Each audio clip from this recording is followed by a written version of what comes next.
பல நாளா பல பேர் தேடிக்கிட்டு இருந்த ஒரு நபர் வந்துட்டு தன்னுடைய சொந்த வீட்டுக்குள்ளேயே ஒரு வருஷம் கழிச்சு கிடைச்சா எப்படி இருக்கும்? அந்த மாதிரியான ஒரு கேஸை பத்தி தான் இன்னைக்கு நம்ம பார்க்க போறோம். 1991 நியூ இங்கிலாந்துல காஸ்கோ பே அப்படின்னு சொல்லிட்டு ஒரு தீவு இருக்கு. இது அட்லாண்டிக் ஓஷன்ல இருக்கு. மக்கள் தொகை வந்து பாத்தீங்கன்னா ரொம்ப ரொம்ப கம்மி. இந்த சம்பவம் நடக்கிற அந்த சமயத்துல சீசன் எப்படி இருந்திருக்கு அப்படின்னு பாத்தீங்கன்னா அது ஒரு இலையுதிர் காலமா இருந்திருக்கு. கூடவே பனியும் பொழிஞ்சிருக்கு. இது ஒரு ஐலாண்ட் அப்படிங்கறதுனால நல்லாவே தெரிஞ்சிருக்கும். சுத்தி எல்லா இடத்துலயுமே தண்ணி இருக்கும். இதனால அந்த கிராமத்துடைய பெரும்பான்மையான தொழில் என்ன அப்படின்னு பாத்தீங்கன்னா மீன் பிடிக்கிறதா தான் இருந்தது. இந்த மாதிரி மீன் பிடிச்சி மீனை ஃப்ரெஷ்ஷா வந்துட்டு பேக் பண்ணி பார்சல் பண்ற அந்த வேலையை தான் 49 வயசான பேர்ல் அப்படின்றவங்க பண்ணிட்டு இருந்தாங்க. இவங்களுக்கு காலையில இருந்து சாயந்தரம் வரைக்கும் வேலை வந்து பாத்தீங்கன்னா ரொம்ப அதிகமா இருக்கும். ஆனா சம்பளம் வந்து ரொம்ப ரொம்ப கம்மி. இவங்க வழக்கம் போல அவங்களோட வேலையை பார்த்துட்டு இருக்காங்க. இப்படி இருக்கிறப்ப தான் ஆகஸ்ட் 13, 1991 வழக்கம் போலவே அன்னைக்குமே வந்துட்டு அவங்களுக்கு வேலை ரொம்ப ரொம்ப அதிகமா இருக்கு. எல்லா வேலையும் முடிச்சுட்டு பேக்கிங் எல்லாம் கம்ப்ளீட் பண்ணிட்டு அவங்க வழக்கமா போற ஒரு பாருக்கு போறாங்க. இந்த பாருக்கு பில் அப்படின்ற ஒரு வந்திருக்காரு.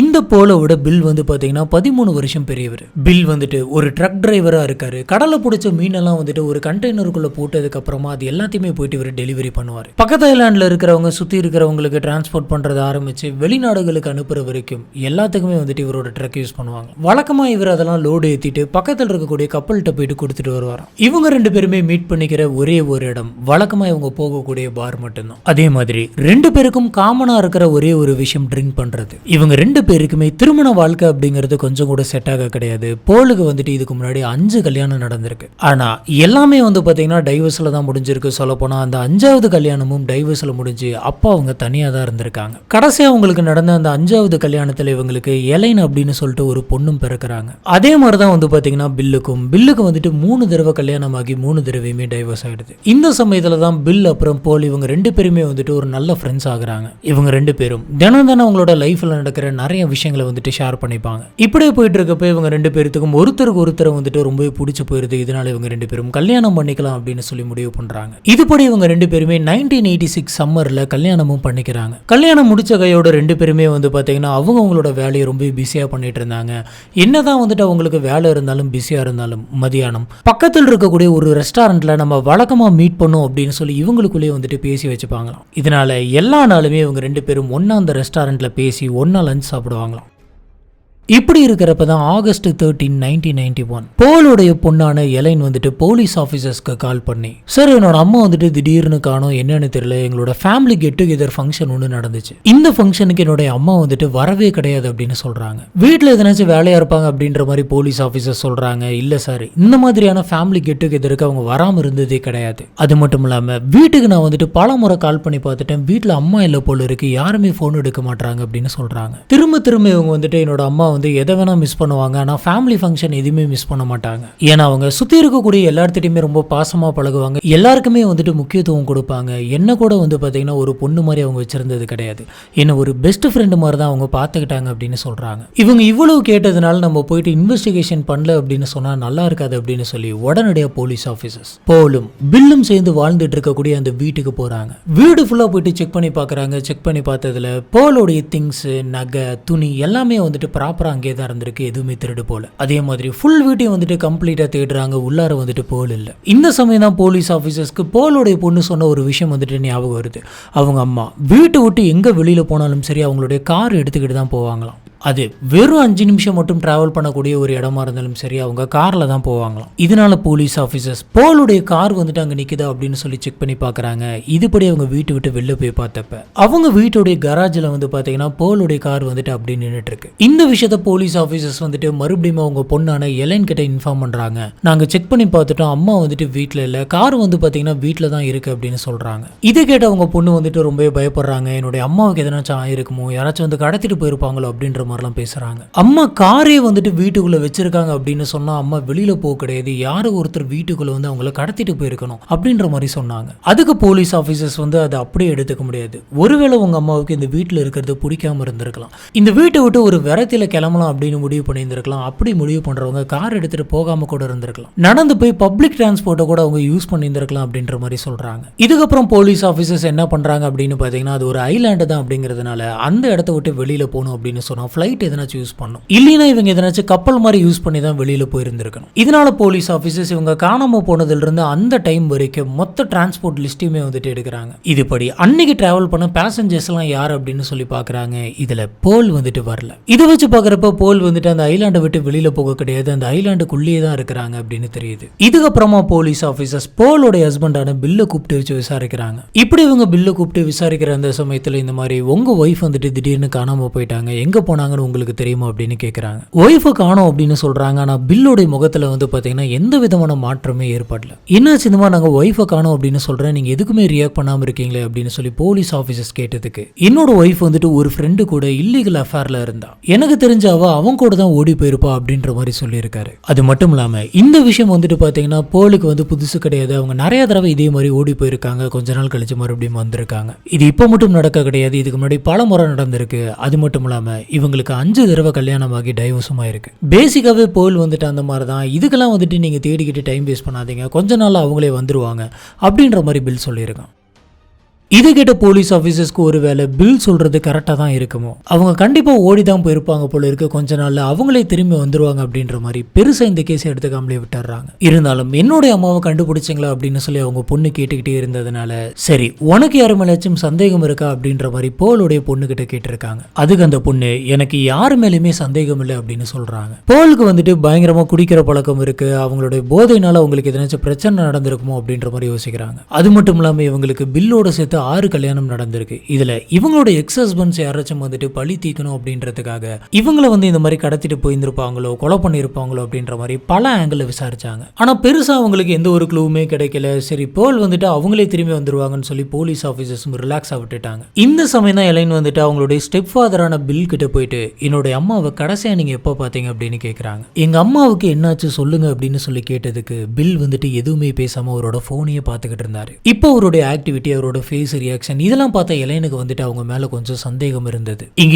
ஏதோ ஒண்ணு தப்பா இருக்குது அப்படின்னு மட்டும் அவங்களுக்கு புரியுது. இப்படியே வந்து பாத்தீங்கன்னா பல வாரம் போகுது. பில்லுக்கு போல் வந்துட்டு எங்கேயோ ஓடி போயிட்டாங்க, மறுபடியும் வரல அப்படின்ற மாதிரியான எந்த ஒரு கவலையுமே இல்லை. அவர் வழக்கம் போல ட்ரக் ஓட்டிட்டு பாருக்கு போயிட்டு இதே மாதிரி சந்தோஷமா இருந்திருக்காரு. ஒரு கட்டத்துக்கு மேல பொறுத்து பார்த்தா அவங்களோட பொண்ணு வந்துட்டு மறுபடியும் போலீஸ் ஆபீசர்ஸ் கிட்ட போயிட்டு, என்னோட அம்மா வந்துட்டு ஓடி போயிட்டாங்க அப்படின்னு சொல்லி நீங்க சொல்றீங்க. இதுக்கு முன்னாடி இந்த மாதிரி சில தடவை நடந்திருக்கு, அவங்க 5 கல்யாணம் பண்ணியிருக்காங்க, அது எல்லாத்தையுமே நான் ஒத்துக்கிறேன். ஆனா எப்பயுமே வந்துட்டு அவங்க என்ன விட்டுட்டு போனது கிடையாது, எங்க போனாலும் என்கிட்ட சொல்லிட்டு போவாங்க, நான் இங்க இருக்கேன், இதை பண்ணிட்டு இருக்கேன் அப்படின்ற எல்லாத்தையுமே என்கிட்ட இன்ஃபார்ம் பண்ணுவாங்க. ஆனா இந்த முறை என்கிட்ட எந்த ஒரு இன்ஃபர்மேஷனும் அவங்க கொடுக்கல. நான் அவங்களுடைய பொண்ணு, எப்படி என்ன விட்டுட்டு இந்த மாதிரி எதையுமே சொல்லாம அவங்களால போயிருக்க முடியும்? அது மட்டும் இல்லாம எனக்கு என்னுடைய அம்மா வந்துட்டு உயிரோடு இருப்பாங்க அப்படின்ற மாதிரி தோணல. அதே சமயத்துல அவங்க தற்கொலையும் பண்ணிக்கிட்டு இருந்திருக்க மாட்டாங்க, ஏன்னா அவங்களுக்கு தற்கொலை பண்றது அப்படிங்கிறது கொஞ்சம் கூட பிடிக்காது. கண்டிப்பா அவங்களுக்கு ஏதோ ஒன்று ஆயிருக்கு, ஆனா என்ன ஆயிருக்கு அப்படின்னு சொல்லி எனக்கு தெரியல. நீங்க யோசிச்சு பாருங்க, எங்க அம்மா வந்து பாத்தீங்கன்னா சின்ன வயசுல இருந்தே ரொம்ப கஷ்டப்பட்டு சம்பாரிச்சாங்க.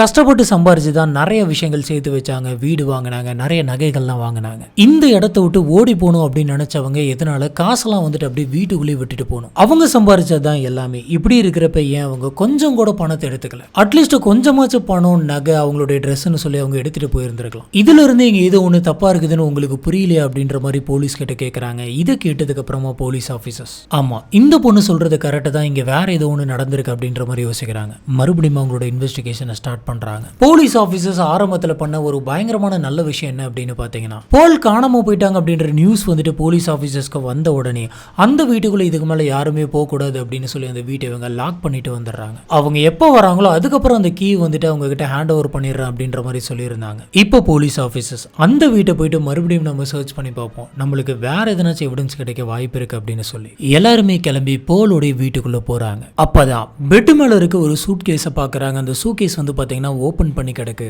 அதுக்குள்ள பாதி ட்ரெஸ் வந்துட்டு அடுக்கி வச்ச மாதிரி இருக்கு. அதாவது வெளியில் எங்கேயாச்சும் கிளம்பலாம் அப்படின்னு சொல்லி எடுத்து வச்சு அரேஞ்ச் பண்ணிட்டு இருக்க மாதிரி சடனாக யாராச்சும் கூப்பிட்டாங்க அப்படின்னு வெளியில் வந்தா அந்த பெட்டி எப்படி இருக்குமோ அதே மாதிரி இருந்திருக்கு. இதை வச்சு போலீஸ் ஆஃபீஸர்ஸ் இந்த ட்ரெஸ் எல்லாம் வந்துட்டு அரேஞ்ச் பண்ணிட்டு இருக்கிறப்ப தான் உங்களுக்கு எதனாச்சும் ஒன்று ஆயிருக்கணும் அப்படின்னு யோசிக்கிறாங்க. அதே மாதிரி அந்த சூட் கேஸில் வந்துட்டு சின்ன சின்னதாக ஏதோ ஒரு கரை இருக்கிற மாதிரி இருந்திருக்கு. அதை உத்து பார்த்தப்ப தான் அது ரத்தம் மாதிரி தெரிஞ்சிருக்கு. இதனால போலீஸ் ஆஃபீஸர்ஸ் அந்த ஒட்டுமொத்த சூட் கேஸுமே வந்துட்டு ஃபாரன்சிக் டிபார்ட்மெண்ட்டுக்கு கொடுத்து அனுப்புறாங்க. இப்ப இந்த சூட் கேஸை செக் பண்ண ஃபாரன்சிக் டிபார்ட்மெண்ட் வந்துட்டு அந்த சூட் கேஸ்ல ஒரு இடத்துல மட்டும் கிடையாது, பல இடத்துல சில ரத்த துளிகள்லாம் இருக்குது அப்படின்றத கண்டுபிடிக்கிறாங்க. அதுவும் அதில் இருக்கக்கூடிய ரத்த துளிகள் எல்லாமே வந்து பாத்தீங்கன்னா ஹை வெலாசிட்டியா இருக்கு அப்படின்னு சொல்றாங்க. அதாவது ரத்தமா இருக்கட்டும் தண்ணியா இருக்கட்டும் ஒவ்வொன்று வந்து பாத்தீங்கன்னா ஒவ்வொரு மாதிரி தெரிக்கும். இது எந்த மாதிரியான துளிகளா விழுந்திருக்கு, எந்த சைடு நோக்கி அடிச்சிருக்கு அப்படின்ற விஷயத்த பார்த்து எந்த அளவுக்கு பலமா வந்துட்டு அந்த நபரை தாக்கியிருப்பாங்க அப்படின்ற விஷயங்கள்லாம் வந்துட்டு ஃபாரன்சிக்னால கண்டுபிடிக்க முடியும். இதை வச்சு பார்க்குறப்ப அவங்க என்ன சொல்றாங்க அப்படின்னு பார்த்தீங்கன்னா, இந்த துணியெல்லாம் வந்து பேக் பண்ணிட்டு இருந்த அந்த சமயத்தில், அதாவது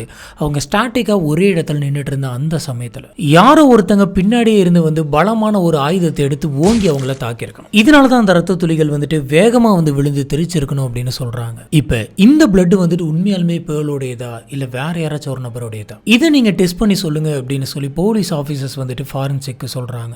ஒருவேளை இந்த ரத்தம் வந்துட்டு போலோடையதா இருக்குமோ அப்படின்ற மாதிரி போலீஸ்க்கு சந்தேகம் வருது. அப்படின்னா போல அவங்க பொண்ணு சொன்ன மாதிரி ரொம்ப கொடூரமா கொலை பண்ணியிருந்திருக்கிறது கூட வாய்ப்பு இருக்கு. அப்படி ஒருவேளை போல் வந்துட்டு இறந்திருந்தாங்க அப்படின்னு சொன்னா அவங்கள கொலை பண்ணது யாரு, எதுக்காக பண்ணாங்க? ஹலோ ஃப்ரெண்ட்ஸ், நான் உங்க சாமி. Welcome to the spot.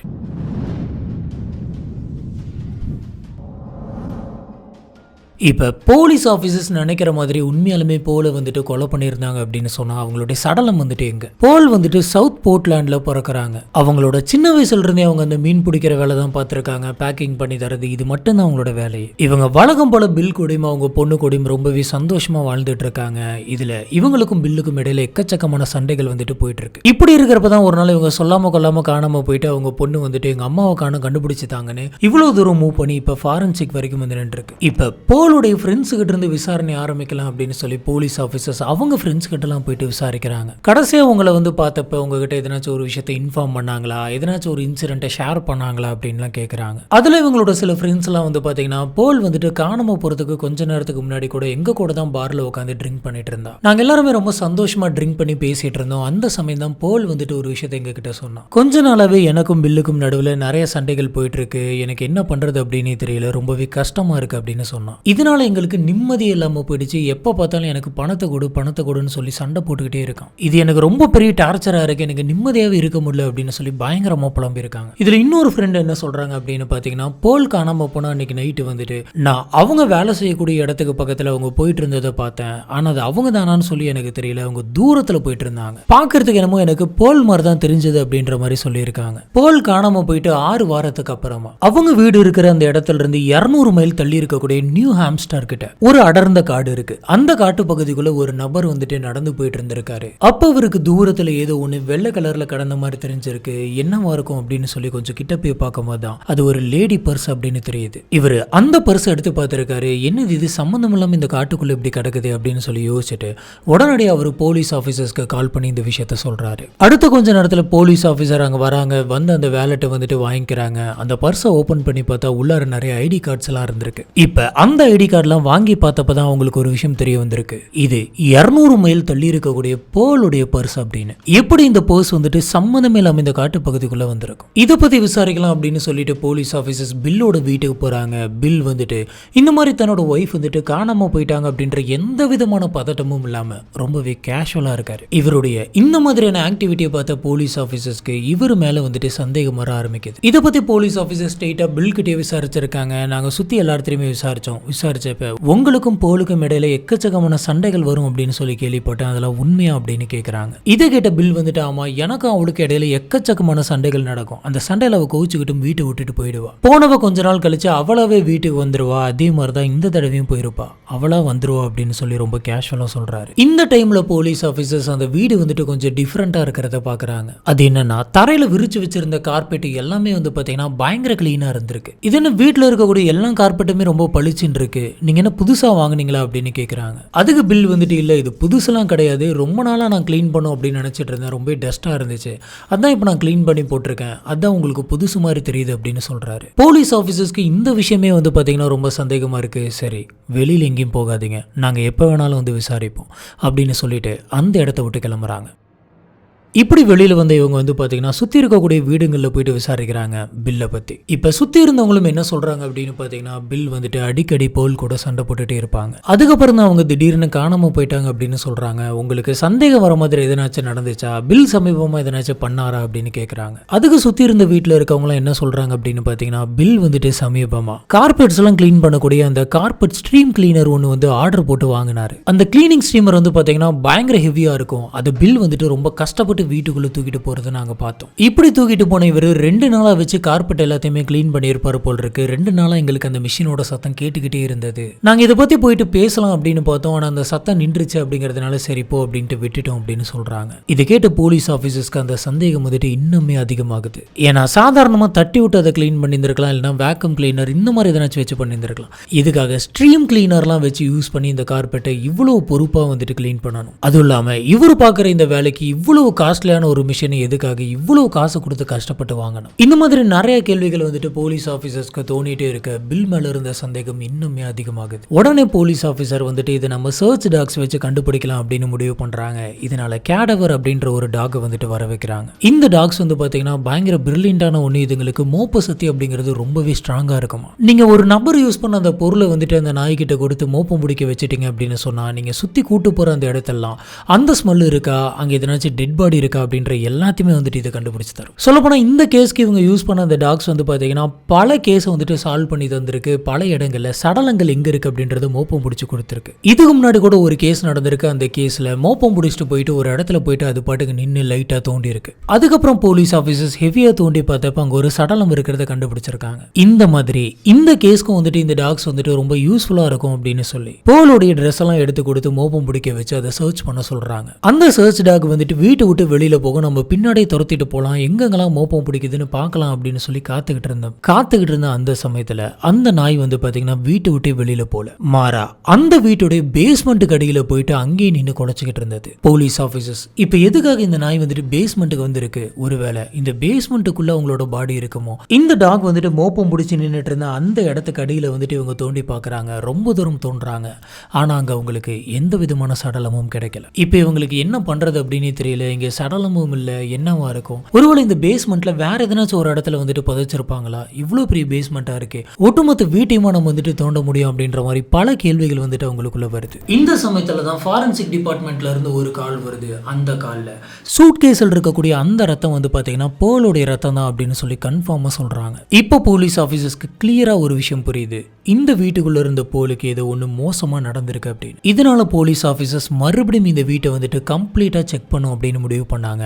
ஆனா இந்த தடவை சாதாரணமா கிடையாது, லூமினஸ் ஸ்ப்ரேவை யூஸ் பண்ணி நம்ம செக் பண்ணலாம் அப்படின்ற முடிவுக்கு வராங்க. இந்த லூமினஸ் ஸ்ப்ரே அப்படின்றது என்ன அப்படின்னு பாத்தீங்கன்னா இது ஒரு விதமான கெமிக்கல். இதை நமக்கு சந்தேகமா இருக்கக்கூடிய ஒரு இடத்துல ஃபுல்லா தெளிச்சோம் அப்படின்னா, அதாவது இந்த வீட்டுல இந்த மாதிரி எதனாச்சும் ஒன்று நடந்திருக்கும் அப்படின்ற டவுட் நமக்கு இருக்கு அப்படின்ற பட்சத்துல அந்த வீடு ஃபுல்லா தெரிச்சோம் அப்படின்னா ரத்தம் எங்க இருக்கு அப்படின்றத அது கிளியரா காட்டிடும். ரத்தம் வந்து கண்ணில் பார்த்தாலே தெரியுமே அப்படின்னு சொல்லி நீங்க கேட்கலாம். பல கேசஸ்ல குற்றவாளிகள் வந்துட்டு அந்த ரத்தத்தை கம்ப்ளீட்டா கிளீன் பண்ணிடுவாங்க. ஒரு சின்ன பிளட் டிராப் கூட இல்லாத அளவுக்கு ஃபுல்லா அதை வந்துட்டு கெமிக்கல்லாம் ஊற்றி கிளீன் பண்ணுவாங்க.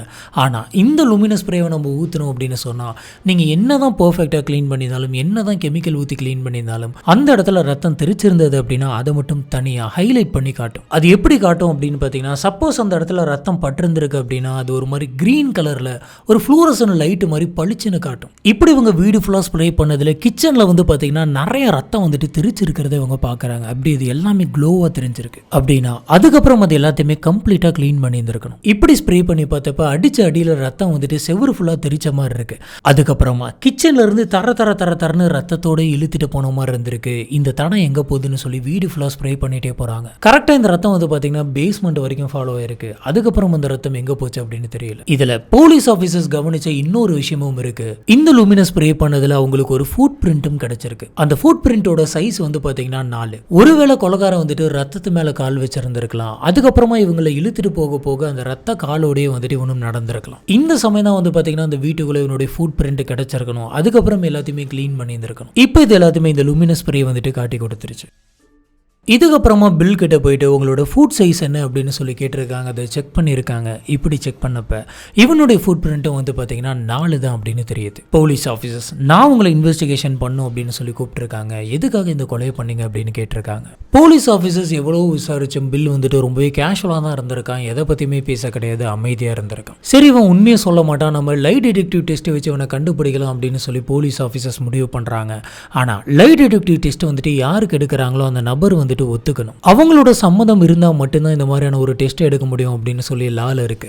அதனால மரியாதையை சம்மதம் கொடு அப்படின்னு சொல்லி கேட்டிருக்காங்க. நான் லை டிடெக்டிவ் டெஸ்ட்லாம் எடுக்கிறதுக்கு ஒத்துக்க மாட்டேன் அப்படின்னு சொன்னதுனால அவருக்கு எடுக்க முடியல. இப்படி நாட்கள் வந்து போயிட்டே இருக்கு. நான் தான் கொலை பண்ணேன் அப்படின்றதுக்கு என்ன எவிடன்ஸ் இருக்கு அப்படின்னு சொல்லி பில் கேட்டிருக்கான். இப்படி போல் காணாம போய் கிட்டத்தட்ட 1 வருஷத்துக்கு மேல ஆகுது. போலீஸ் ஆபீசர்ஸ்க்கு பில் தான் குற்றவாளி அப்படிங்கிறது ரொம்பவே கிளியரா தெரியுது. ஆனா அவனை மாட்ட வைக்கிற மாதிரியான எந்த ஒரு எவிடன்ஸுமே வந்து பாத்தீங்கன்னா போலீஸ்க்கு கிடைக்கல.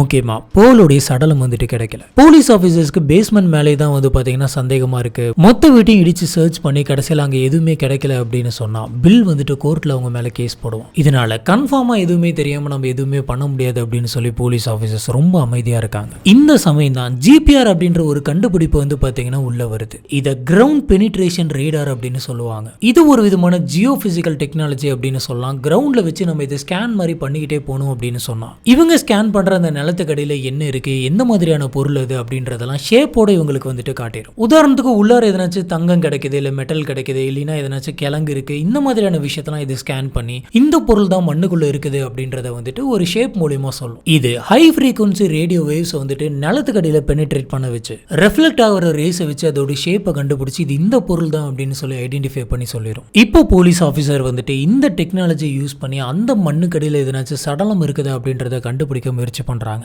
இதனால அந்த டிவைஸ் இவங்க இந்த வீட்டோட பேஸ்மெண்ட் கொண்டு போயிட்டு அங்க எதனாச்சும் சடலம் கிடைக்குதா அப்படின்னு சொல்லி செக் பண்ணி பாக்குறாங்க. இப்படி செக் பண்ணி பார்த்தப்ப கரெக்டா குறிப்பிட்ட ஒரு இடத்துல வந்து பாத்தீங்கன்னா இந்த சிக்னல் வந்துட்டு அடிச்சுக்கிட்டே இருந்திருக்கு. உள்ளார ஏதோ ஒரு பாடி மாதிரி இருக்கு அப்படின்னு சொல்லி இருக்கு. போலீஸ் ஆபீசர்ஸ் இப்ப அந்த இடத்த வந்துட்டு தோண்டி எடுக்கிறாங்க. தோண்டி எடுத்தப்ப 2 பேக் வந்துட்டு கிடைச்சிருக்கு. அதுவும் எவ்வளவு ஆழத்துல கிடைச்சிருக்கு அப்படின்னு பாத்தீங்கன்னா 2 அடி ஆழத்துல கிடைச்சிருக்கு. அந்த பேக்கை ஓபன் பண்ணி பார்த்த போலீஸ் ஆபீசர்ஸ்க்கு பயங்கரமான ஷாக் ஒன்று காத்துட்டு இருந்தது. இத்தனை நாளா ஊரு ஃபுல்லா தேடிக்கிட்டு இருந்த போல் வந்துட்டு வேற எங்கேயுமே போக கிடையாது. அவங்க வீட்டுடைய பேஸ்மெண்ட்லேயே வந்துட்டு இறந்து போன நிலைமையில கிடைச்சிருக்காங்க. இந்த சடலம் எப்படி கிடைச்சிருக்கு அப்படின்னு பாத்தீங்கன்னா போலை புதைக்கிறதுக்கு முன்னாடி அவங்களோட கை கால் எல்லாத்தையுமே இறுக்கி கட்டியிருப்பாங்க போல. இதுல போலோடைய கையில வந்து வாட்ச் இருந்திருக்கு. வாட்சோட தான் புதைச்சிருக்காங்க. அந்த வாட்ச்ல போல் பன் அப்படின்ற அவங்களோட பேர் வந்துட்டு எழுதியிருக்கு. கூடவே அந்த வாட்ச் வந்து பாத்தீங்கன்னா கரெக்டா அன்னைக்கு டேட்ல 1:20க்கு ஸ்டாப் ஆயிருக்கு. ஒருவேளை இதுதான் வந்துட்டு புதைச்ச டைமா இருந்திருக்கலாம், இல்லைன்னா வாட்ச் வந்துட்டு இவங்களுக்கு நடந்த சண்டையில எதனாச்சும் அடிபட்டு இருந்திருக்கலாம். இப்படி அடிப்பட்ட டைம்லயோ இல்ல மண்ணுக்குள்ள புதைச்ச அந்த டைம்லயோ இந்த வாட்ச் வந்துட்டு அப்படியே ஸ்டாப் ஆயிருக்கணும். புதைச்சு வச்சு 1 வருஷத்துக்கு மேல ஆகுது அப்படின்றதுனால அந்த சடலம் வந்து பாத்தீங்கன்னா ரொம்ப மோசமான முறையில அழுகி போய் கிடந்தது.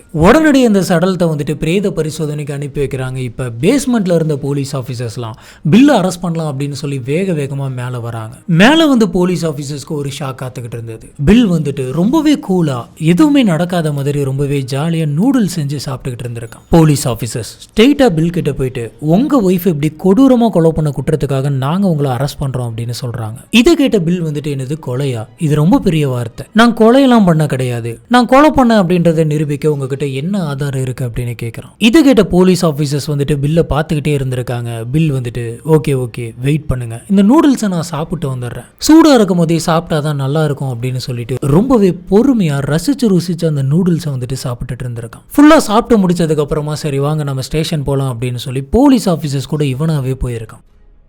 இதுக்கப்புறமா பிரேத பரிசோதனை பண்ணி பார்த்ததுல இது போலுடைய சடல் தான் அப்படின்றத ஸ்டார்டிங்ல எடுத்த உடனே கன்ஃபார்ம் பண்ணிடுறாங்க. இப்படி செக் பண்ணதான் போலுக்கு வந்துட்டு பிளட் கேன்சர் இருக்கு அப்படின்னு தெரிஞ்சிருக்கு. அவங்கள அப்படியே விட்டுருந்தா கூட அடுத்த 6 மாசத்துல வந்துட்டு அவங்க இறந்திருப்பாங்க. போலுடைய முகத்துல வந்து பாத்தீங்கன்னா 3 இடத்துல பிராக்சர் ஆயிருக்கு. உடம்புல நிறைய இடத்துல வந்து பாத்தீங்கன்னா ஸ்கின் டேமேஜ் ஆயிருக்கு. அவங்களோட உடம்புல பல காயங்கள் இருக்கு. மண்டையெல்லாம் வந்து பாத்தீங்கன்னா உடஞ்சிருக்கு. பில் கிட்ட எவ்வளவு விசாரிக்கிறாங்க, எவ்வளவு விசாரிச்சும் நான் ஒன்னும் போல கொலை பண்ண கிடையாது அப்படின்ற மாதிரி தான் சொல்லிட்டு இருக்காரு. இப்போ போலீஸ் ஆபீசர்ஸ் வந்து இந்த வீட்டுக்குள்ள நாங்கள் எக்கச்சக்கமான எவிடன்ஸை கலெக்ட் பண்ணியிருக்கோம். நீ சொன்னாலும் சரி சொல்லலனாலும் சரி நீ கண்டிப்பாக வந்துட்டு ஜெயிலில் தான் இருக்க போகிற, உனக்கு தூக்கு தண்டனை தான் கிடைக்க போகுது. ஒருவேளை நீயே ஆஜராய் என்ன நடந்துச்சு அப்படிங்கிறத சொன்ன அப்படின்னு சொன்னால் உனக்கு அட்லீஸ்ட் ஆயுள் கால தண்டனையோ இல்லை தண்டனை குறைவாவோ கிடைக்க வாய்ப்பு இருக்கு. உனக்கு எந்த மாதிரியான தண்டனை வேணும் அப்படின்றத நீ தான் முடிவு பண்ணும் அப்படின்னு சொல்லி பயன்படுத்துறாங்க. இதுக்கப்புறமா தான் பில்லுக்கு வந்துட்டு நம்மளை சாவடிச்சிருவாங்களோ அப்படின்ற உயிர் பயம் வருது. இதனால எனக்கு மரண தண்டனை எல்லாம் கொடுக்க வேணாம், நானாவே உண்மையை ஒத்துக்கிட்டு அப்ரூவர் ஆயிடுறேன், என்ன நடந்துச்சு அப்படிங்கிற எல்லாத்தையுமே நானே சொல்லிடுறேன் அப்படின்னு சொல்றான். இவன் சொன்னதுபடி ஆகஸ்ட் 11 பணம் விஷயமா பில்லுக்கும் போலுக்கும் இடையில எக்கச்சக்கமான சண்டைகள் வந்துட்டு போயிட்டு இருந்திருக்கு. இந்த சண்டையில வந்து பாத்தீங்கன்னா பில் வந்துட்டு போலை வந்துட்டு அடிச்சிடறான். இதனால கோச்சுக்கிட்ட போல் வந்துட்டு இதுக்கு மேல நான் இந்த வீட்டுல இருக்க மாட்டேன் அப்படின்னு சொல்லி அவங்களோட சூட்கேஸ் எடுத்து வச்சு அவங்களோட ட்ரெஸ் எல்லாம் வந்துட்டு அடுக்கிட்டு இருந்திருக்காங்க. இதை பார்த்த உடனே பில்லுக்கு வந்துட்டு பயங்கரமா கோவம் வருது. இதனால அங்க இருந்த ஒரு ஹெவியான பொருள் எடுத்துட்டு வந்து போலோட தலையிலே வந்துட்டு பலம் அடிக்கிறான். அப்ப ரத்தம் வந்துட்டு தெரிச்சு சூட்கேஸ்ல விழுந்திருக்கு. இப்படி அடிச்ச உடனே போலுக்கு வந்துட்டு பயங்கரமா தலை வலிச்சிருக்கு. நீ அடிச்சிட்டியா அப்படின்னு சொல்லி திரும்ப தாக்குறதுக்காக போல் வந்துட்டு கிச்சன் ரூம் போயிருக்காங்க. போயிட்டு இவன் அடிக்கிறதுக்கு எதனாச்சும் பொருள் கிடைக்குமா அப்படின்னு தேடிக்கிட்டு இருந்திருக்காங்க. ஆனா இந்த சமயம் தான் பில் வந்து பாத்தீங்கன்னா ரொம்ப ஹெவியான பொருள் எடுத்துட்டு வந்து மூர்க்கத்தனமா கிச்சனுக்குள்ளே வச்சு அடிச்சிருக்கான். அதுல அவங்களோட தலையை வந்து பாத்தீங்கன்னா 3 இடத்துல பிராக்சர் ஆயிருக்கு. அடின்னு சொல்லி நிறுத்தாம அடிச்சுக்கிட்டே இருந்திருக்கான். இதனால அந்த கிச்சன்ல வந்து பாத்தீங்கன்னா பயங்கரமா ரத்தம் தெரிச்சிருக்கு. ஒரு கட்டத்துல போல் வந்துட்டு அதே இடத்துல விழுகுறாங்க. அங்கேயே இறந்து போறாங்க. இதுக்கப்புறம் தான் பில் வந்துட்டு அவங்களோட சடலத்தை தரன்னு இழுத்துட்டு போயிட்டு பேஸ்மெண்ட்ல வச்சு ஒரு இடத்தை தோண்டி அதுக்குள்ள வந்து புதைச்சிருக்கான். சொல்லப்போனா சர்ச் டாக்ஸ் வந்து மோப்பம் பிடிச்ச அந்த இடத்துக்கு கொஞ்சம் பக்கத்திலே தான் வந்து பாத்தீங்கன்னா அது இருந்திருக்கு. நாய் மோப்பம் பிடிச்சு நின்னா அந்த இடத்துக்கு எக்ஸாக்டா வந்துட்டு அவங்க கீழே தோண்டி இருக்காங்க. அதுக்கு கொஞ்சம் பக்கத்துல தோண்டி இருந்தா கூட இந்த சடலம் அப்பயே வந்துட்டு கிடைச்சிருக்கும். என்ன நடந்துச்சு அப்படின்னு தெரிஞ்சதுக்கு அப்புறமா இந்த எவிடன்ஸ் எல்லாத்தையுமே கலெக்ட் பண்ணி கோர்ட்ல வந்துட்டு ப்ரொடியூஸ் பண்றாங்க. கோர்ட்ல நீதிபதி வந்துட்டு பில்லுக்கு 15 வருஷம் ஜெயில் தண்டனை கொடுக்கறாங்க. இந்த 15 வருஷம் அப்படிங்கிறது ரொம்ப கம்மி தான். இருந்தாலும் அவனோட ஏஜ் போல் வந்துட்டு விட்டிருந்தாலும் கொஞ்ச நாள்ல இறந்திருப்பாங்க அப்படின்ற மாதிரியான நிறைய விஷயங்கள் டிஸ்கஸ் பண்ணிட்டு இவனுக்கு 15 வருஷம் மட்டும் தந்திருக்காங்க. ஆனா ஃபாரன்சிக் டூல்ஸ்லாம் இல்லை அப்படின்னு சொன்னா இந்த கேஸ் வந்துட்டு இவ்வளவு சீக்கிரம் சால்வ் ஆயிருக்காது. பில் வந்துட்டு தப்பிச்சிருப்பான். இதுல இந்த கேஸ் வந்துட்டு சால்வ் ஆகிறதுக்கான ஒரு முக்கியமான விஷயம் என்ன அப்படின்னு பாத்தீங்கன்னா போலோடைய பொண்ணு. என்னுடைய அம்மா வந்துட்டு கண்டிப்பா ஓடி போக கிடையாது, அவங்களுக்கு ஏதோ ஒரு அநியாயம் நடந்திருக்கு அப்படின்னு சொல்லி அவங்க ஸ்ட்ராங்கா நின்னதுனால தான் இந்த கேஸ் வந்து பாத்தீங்கன்னா இப்ப சால்வ் ஆயிருக்கு. ஏன் இந்த மாதிரி நடந்துச்சு அப்படின்னு சொல்லி இந்த கேஸை நீங்க அனலைஸ் பண்ணி பாத்தீங்கன்னா வெறும் பணம் மட்டும்தான் இருக்கு. பணத்தை கேட்டு இவன் சண்டை போட்டுட்டே இருந்திருக்கான். ஒரு கட்டத்துல அவங்க ஒய்ஃப் அடிச்சிருக்கான். அவங்க ஒய்ஃப் வழி தாங்க முடியாம இந்த வீட்டை விட்டு போலான்னு முடிவு பண்ணியிருக்காங்க. இதனால இவன் கொலை பண்ணியிருந்திருக்கான். இந்த கொலை வந்து பாத்தீங்கன்னா கம்ப்ளீட்டா பணத்துக்காக தான் நடந்திருக்கு. இந்த கேஸை பத்தி நீங்க என்ன நினைக்கிறீங்க அப்படிங்கிறது கீழே இருக்கக்கூடிய கமெண்ட் பாக்ஸ்ல மறக்காம ஸ்பாட் பண்ணுங்க. நம்ம இதை பத்தி அங்க வச்சு டிஸ்கஸ் பண்ணலாம்.